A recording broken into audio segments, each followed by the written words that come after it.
Ala, may akyat bahay oh. May akyat bahay, di maganda.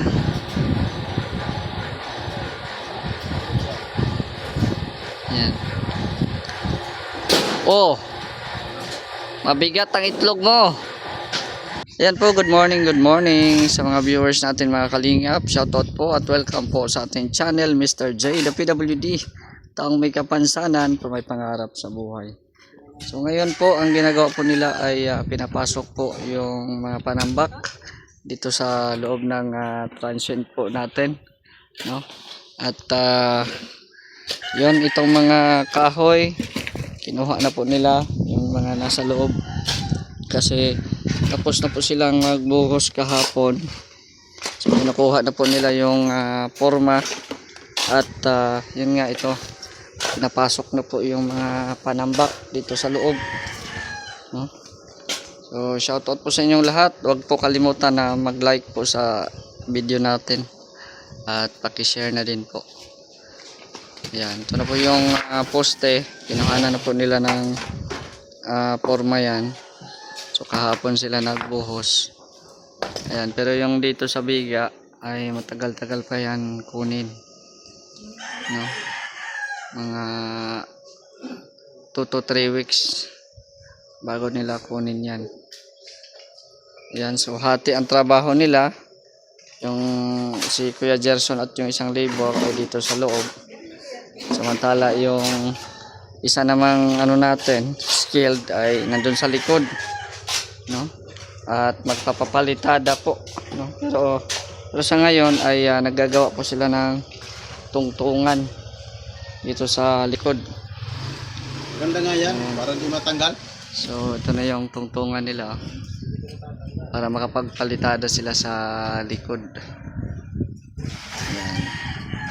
So nag-order din po tayo ng materyales. Inaantay na lang din po natin na dumating dito mamaya yung hauler na i-deliver dito sa bahay natin. Yan na po yung binili din po natin dito na semento at mga bakal. So, para po yan sa pagpapalitada ng ang semento, tapos yung mga bakal ay para po yan dito sa flooring. Oo. Nag-order po tayo ng mga bakal at semento. Sa kabila din, no, kay Kuya Rene, nagpa-order din po tayo ng semento kasi po sila doon na finishing or palitada po sa bakod. Yan. Bye, tulong bye. Yan. So ito na oh. Lalagyan na ito ng bakal, tapos tsaka buhusan. Ayan oh.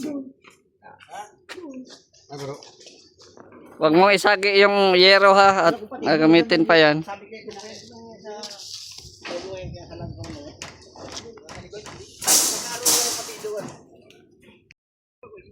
Yan yung 15 sako na semento.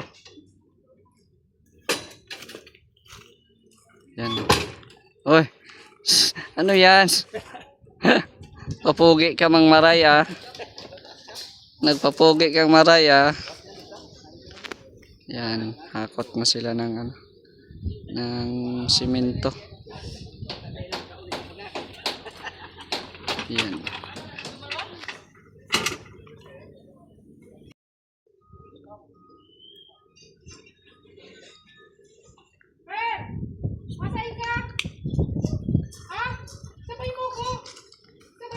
Shout out mga boy.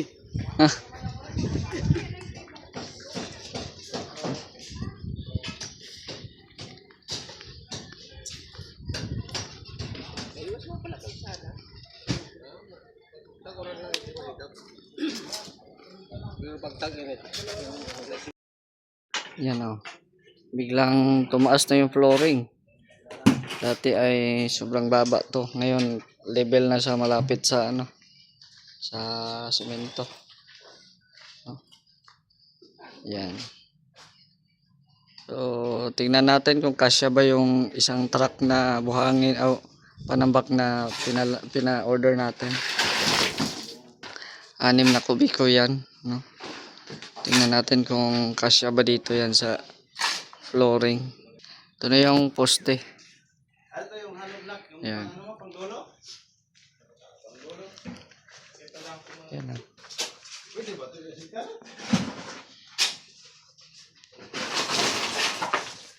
Mix na po yung panambak, no? May mga apple size, may mga malalaking bato, tapos yung buhangin, may graba, ayan.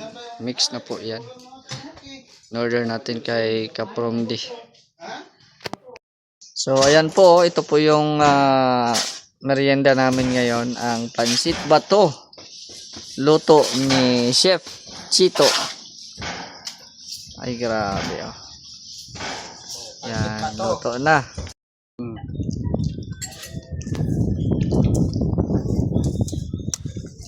Merienda ng mga karpintero.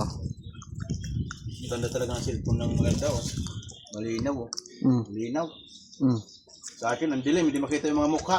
Maganda talaga. Hindi maganda. Yan, kain po muna kami. Yan guys, oh. So kanina nagtambak sila dito. Ngayon ay dinadasig nila yung lupa.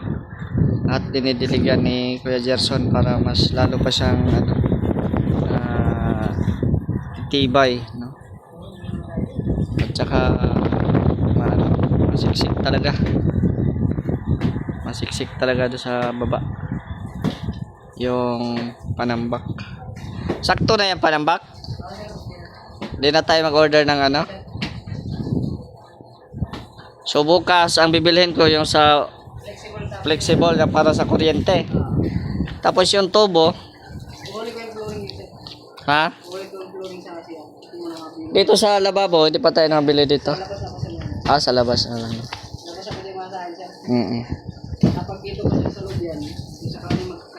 Oo.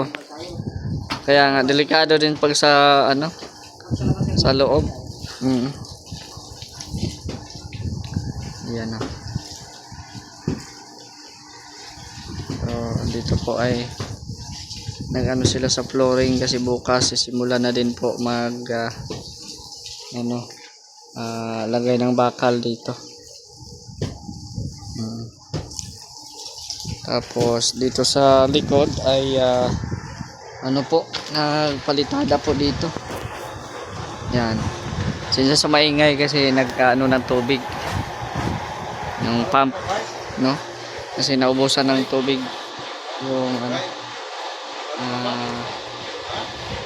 kasi ginagamit nila yung tubig kaya nauubos.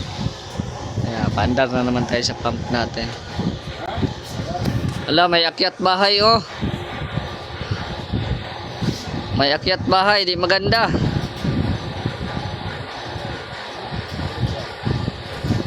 Yan. Oh. Mabigat ang itlog mo.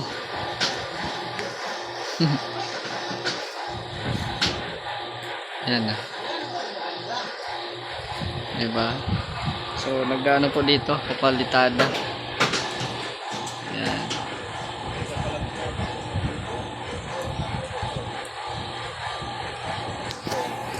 So ayan, ito din po yung update dito sa lote ni Kuya Rene. Ayan. So napalitadahan na din po yung dito sa labas. Ayan. So nakapalitada na po yan lahat. Tapos yung dito sa loob, tingnan po natin kung ano yung napalitada nila. Yan. So nakadalawat kalahati dito. Tapos ayun dito na palitadahan naman nila. Ayan. So ito po yung palitada nila ngayon dito. Ayan. Tapos yung kahapon, yan dyan. Ayan, simula dyan hanggang dito. So ayan, ito yung mga materialis pa dito. Marami pang materialis. Yan yung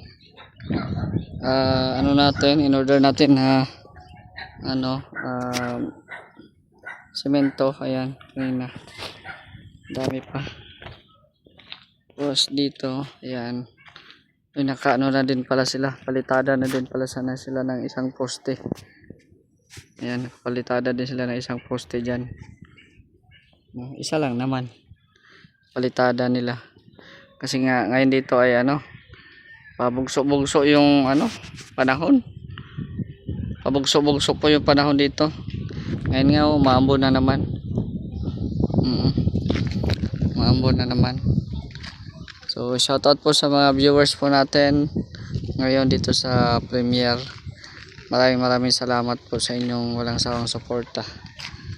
Walang sawang panonood ng ating mga vlogs. So ito po muna ang update dito sa lote ni Kuya Rene. Nagagawan sila sa ano. Mary, ano yan? Uy, Mary! Buntis na ata to si Mary ah. Mary! Ayaw talagang ibigay ni ano, Uno.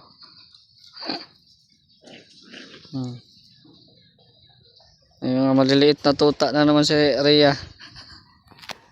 Yan. Ito si Sydney. Si Max. Ito yung aso ni Kuya Red. Oh, ito aso ni Topper. Aso ni Rhea. Yung aso ko. Hindi na ako kilala nito ah. Itatali ko na ito at buntis ata. So ito po yung natapos po nila ngayong araw na ito. Ang palitada dito sa likod. Ay, nakalahati na po dito si Louie. Tapos bukas ito naman. Ayan. Tapos dito sa loob, ayan, may mga bakal na pong nakaabang dito para sa buhos nitong flooring. Ayun. So, may mga bakal na po. At dinasek na din po ito kanina yung yung panambak. At binasa na din po ito ng tubig. Ayan. So shoutout po sa inyong lahat, mga viewers po natin. So bukas, maaga din tayo bukas para mamili din tayo ng karagdagang materialis. Yung yung yan. So ayan konti na lang yung natirang panambak. Tamang-tama lang talaga yung isang truck. Ito po yung update po ngayon dito sa transient ni Ate Bertus. At maraming salamat po sa inyong panonood. Shoutout po sa inyong lahat.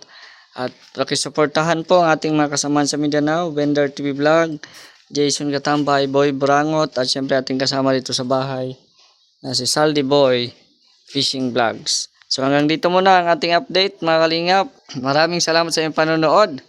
It's me again, Mr. J, the PWD. Ang taong may kapansanan pero may pangarap sa buhay. God bless and thank you so much.